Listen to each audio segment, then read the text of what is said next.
Ya pemirsa, pihak proyek pembangunan Siring yang merobohkan pohon dan tiang listrik mengungkapkan jika penyebab kejadian tersebut karena faktor alam atau tanah yang labil.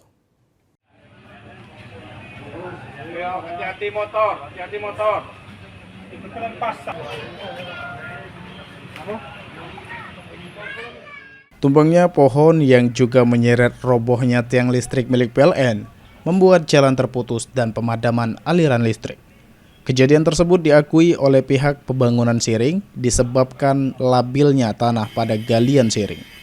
Ferizal, pimpinan proyek dari PT Dana Diva Cipta Konstruksi, mengatakan pihaknya sudah melakukan SOP pembangunan seperti meletakkan barrier keamanan jalan dan memasang balok di tanah yang labil, namun musibah ini tetap terjadi. Kronologinya itu kan Kak, karena force major ya, kondisi alam. Kami juga kan hati-hati saat pengerjaan Siring ini karena ada kendala angin, dan kami juga masih menunggu keputusan PDAM dan PU. Fondasi yang dipastikan longsor itu kami ganjel dengan balok kayu untuk perkuatan.